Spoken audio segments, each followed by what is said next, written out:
There are moments in life when everything you thought you knew blurs at the edges. A stranger kneeling at my father's memorial was the moment mine shattered.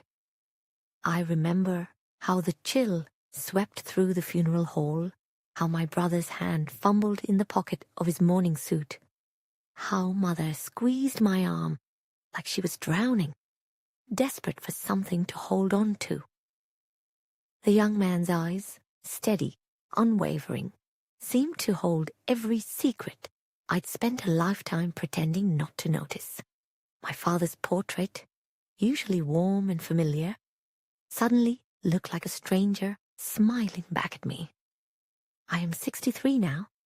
Time has shaped me into a woman who keeps her worries small and her words even smaller, a background presence, rarely stepping into the fray. Yet, from that day, my life turned riotous. I found myself at the very center of a storm I never saw coming. My father ran a small hardware shop for nearly 40 years, a faded blue sign above the door and the smell of metal drifting down our alley every time it rained. On winter afternoons, he would sit out back on a stack of bricks draped in a wool blanket, turning the pages of his ledger as the sun faded. My childhood lullaby was the sound of those pages turning. My memories, built on the quiet devotion of mother arranging gloves for sale, sewing hems, giving directions to lost neighbors. Mother became the calendar for our whole street, the answer to every question that drifted through our door.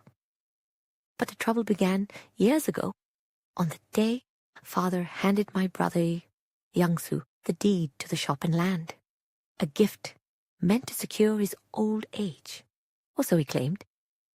He said Youngsu was the one to carry on the work. That afternoon, mother's eyes shone with relief and hope, and even I clapped my hands, thinking we'd witnessed the peaceful passing of a torch. But time revealed how cruelly a heart can change. The saying about gifts turning people overnight, it has teeth, let me tell you. Slowly, Youngsu stopped answering calls. Holiday visits grew late and lingered only for him to check receipts, talk profits. When mother asked for medicine, he said to ask the staff instead. When father's knees began to ache, Youngsu insisted not to turn on the heating, but to make do with an electric mat. At first I made excuses. He must be busy. But the night I heard mother's sighs from under a borrowed blanket in my room, the veneer of excuses crumbled. Deep inside, I carried a thorn of shame older than even this family fracture. In school, I played the timid girl, but I remember too well the harm I helped inflict. There was a classmate, Eun-jung, whose name still stings to recall. Following the others, I helped push her to the margins, hiding her books, withholding a hand when she fell, dismissing cruelty as childish pranks. The memory gnawed at me more and more as I aged. Years later, fate entwined us again in the hospital, where Injung cared for my father as a nurse's aide. I recognized her, said nothing, awash in guilt and relief, tangled tight. I watched as father showed her special kindness. I learned that warmth can make you feel small. Sometimes it made me uneasy, like I was waiting for an old debt to come due. Father's passing came in early autumn, when the fields bore gold and the alleyways filled with fallen jujubes. The day after the burial, Youngsu grew urgent about settling the inheritance. Business cards of lawyers and accountants appeared on our kitchen table. Mother whispered that just like in the old days, everything should be split evenly. I nodded, a quiet chorus. But that night, a whisper turned into a thunderclap. The local rumor mill buzzed. A secret son had appeared at father's memorial. Someone claimed the young man knelt before the portrait and declared himself to be father's son, with proof to declare it. It was all grocery gossip until the next day, when the young man stood before me in our home. He called himself Yuon, said his mother was Yunjung. His eyes, a strange mix of sorrow and certainty, met mine as he passed a thick envelope to me. For a moment, all I could do was feel its weight in my hands. Mother clutched the edge of the table. Young Su shook his head as if he could have refused the world itself. From then on, our house became a battlefield dressed up in legalese. Emails titled Inheritance Dispute flew back and forth. Words like notarization, paternity, market value, financial assets replaced grocery lists on the fridge. Young Su produced ledgers hinting at debts, while Mother presented 3 gold rings and an old bank book, her arsenal for the struggle ahead. I drifted between them, haunted by the names Eunjung and Juwon. Every suspicion grew legs. Each day, I promised myself not to let suspicion turn me into something ugly. Outside, the wind of gossip grew sharper. Some in the neighborhood clicked their tongues at my brother's change of heart.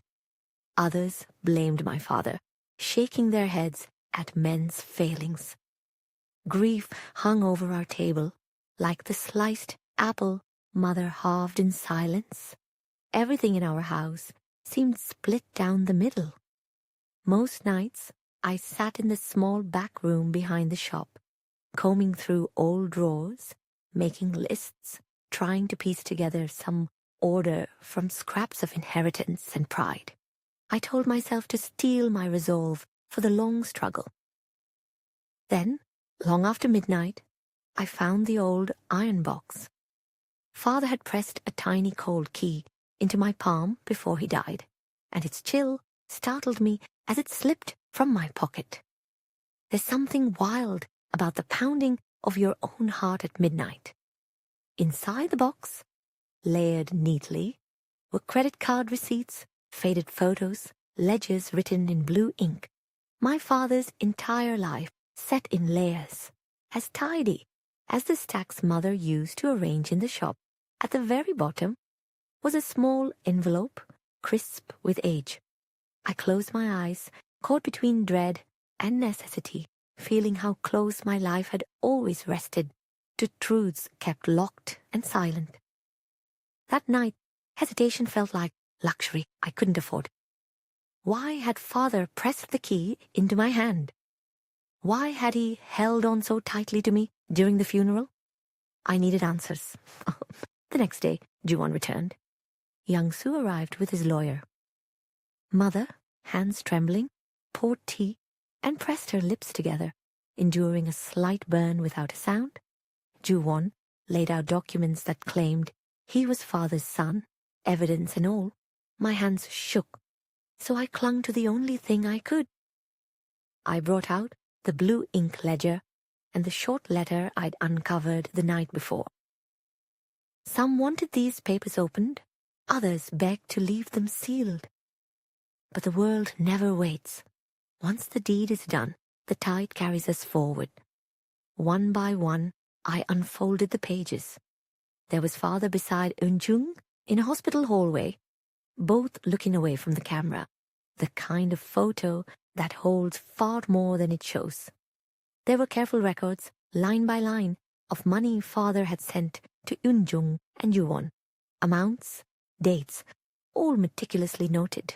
It read less like a secret than a lifelong repentance. At the very bottom, Father had written about the day he came home after learning what I'd done to Eunjung in school. The night he'd wept as he cleaned the soles of my shoes, feeling he'd failed. Not just as a father, but as a man. Sometimes the easiest repentance is money and attention, he had written. For years, he paid his penance as quietly as men of his generation knew how. Reading his words, I felt heat twist inside my chest, a brutal, necessary reckoning. But the decisive truth lay in that small envelope with my name in faded ink. Tucked inside were hospital test results Father had once quietly sought to confirm Juwon's relationship. The paper was clear. Juwon was not Father's son. If that had been the end, perhaps our wounds would have started to heal. But beneath the reports, a single yellowed sheet, the last piece, gave everything a new shape. Father wrote his confession there, that I, the daughter he'd always claimed, had not come from Mother's womb. A young man's foolishness, a woman's reckless mercy. A decision made long ago to bring an abandoned baby home and call her their own. The copy of my adoption papers, signed in Mother's trembling hand, was folded there, quietly waiting for me to find it. In that moment, the bottom dropped out of my world.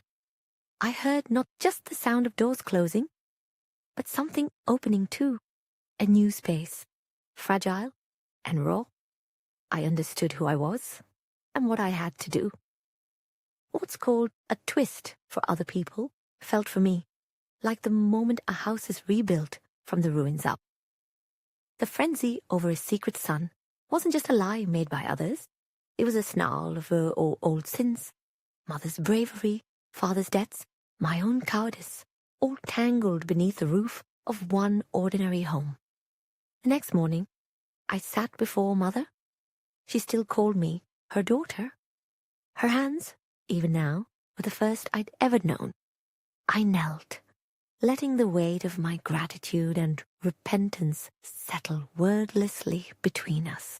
I decided I would not expose these secrets to the world, not if it would destroy the peace Mother had spent her life sheltering. I would use the evidence to quietly clear Juwon's name, sparing both him and us any more public humiliation. To Young-soo, I resolved I would stand firm, no more leveraging Mother's remaining years for convenience. My portion of the inheritance I would lock in trust under Mother's name, tying her safety to something more solid than promises.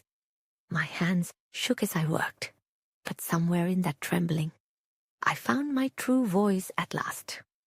That very weekend, I met Juwon in the back corner of a quiet tea house.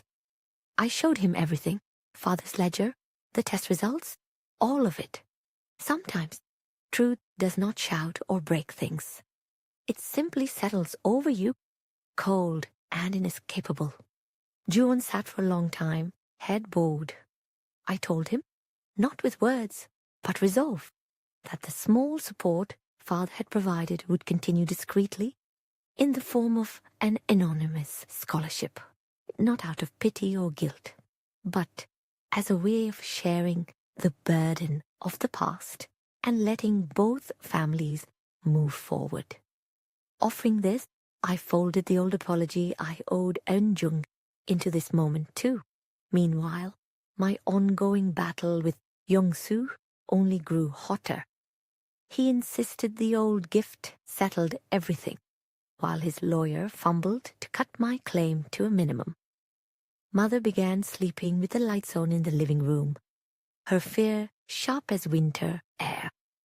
I pored over the paperwork, sorting receipts, sketching ledgers, making lists of what was owed and what was right. Looking back, I saw why Father had entrusted that small box, that key, to me alone. He needed one person who would not look away from either pain or truth. Piece by piece, I rebuilt the house of our family, patching cracks, replacing broken fixtures, facing down every ugliness with eyes wide open. In the depths of that struggle, Young-soo finally relented after seeing the documents I submitted. He agreed to commit a share of his winnings to a trust in Mother's name and to fix a share of rental income from the shop for her living expenses. I gave up the rest of my claim. To some, that may seem weak, but to me, it felt like turning the restless living room light off for the first time in years. knowing Mother could rest at last. Afterward, I sought out Eun one last time. At a social center on the fringe of our old neighborhood, I found her, still working quietly behind the scenes, helping those nobody else noticed. I handed her an envelope. Inside were words I'd never dared to say aloud, and the guarantee that she and her son would never again be touched by the shadows of my family's past. The scholarship would bear no name, but it would serve as my silent act of contrition, my way of ensuring that old bitterness would not travel on to the next generation.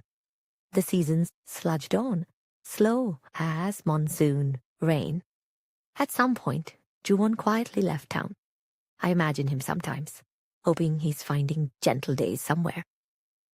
The negotiations with Young-soo took longer, knotted by lawyers and late-night calculations, hope and sadness turning over in my fingers. But eventually, the family found an uneasy peace. The inheritance was reshuffled. Mother's security anchored in trust, her dignity intact, our lines drawn in careful silence. Now that the storms have faded, our home settles into a quiet stillness. Sometimes I sit at the table with Father's old photograph in my hands, tracing the ink stains on my stamp, sifting through the memory of every battle fought. Most often, my thoughts drift back to the helplessness of youth, the cowardice that haunted me into adulthood. How one small act could ripple from ledger to ledger, from hearts to hands. So here is how the story finally ends. The chaos began with rumors of a secret child. But what truly shook us were the truths buried far deeper. The debts that shaped a father's life, the silences that fortified a mother, the quiet bravery of loving a family not bound by blood. The phrase, change after giving, still echoes in my ear, and inheritance dispute sits like a rain-damp paper at the bottom of a drawer. But I have learned that life always asks again, what or whom will you protect?